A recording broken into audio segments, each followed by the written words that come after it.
वाडी पोलिसांच्या पथकाला गुप्त बातमीदारांमार्फत माहिती मिळाली की एक लाल रंगाचा ट्रक अवैध वाहतूक करतो आहे। सर्व्हेलन्स पथकाच्या अधिकारी वाडी परिसरातील वेगवेगळ्या दिशेने जाऊन ट्रकचा परिसरात कसोशीने शोध घेतला असता Praveen road lines thunder beer शॉपीच्या मागे आर्को गोडाऊन समोर खडगाव रोड वाडीच्या समोर काही लोक ट्रकमधून माल उतरवून प्रवीण रोड लाईन्सच्या गोडाऊनमध्ये टाकत असताना दिसले।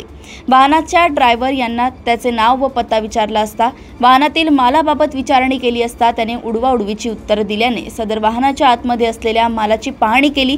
आतमध्ये प्रतिबंधित सुगंधित तंबाखू व गुटखा याचा साठा दिसून आला।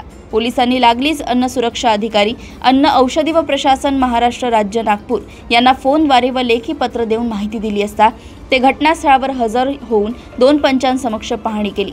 टाटा कंपनीच्या वाहनात प्रतिबंधित रजनीगंधा पान मसाला व सुगंधित तंबाखू एकूण 5,04,960 रुपये किमतीचा मुद्देमाल व टाटा कंपनीचं 4चाकी मालवाहक वाहन किमती अंदाजे 15 लाख रुपये असा एकूण 20,04,960 रुपयांचा मुद्देमाल घटनास्थळाहून जप्त केलाय व तपासणीकरिता सॅम्पल घेण्यात आले। हजर असलेला वाहन मालक इसम नामे अफसर अली सय्यद याला ताब्यात घेऊन आरोपींविरोधात गुन्हा दाखल केला आहे।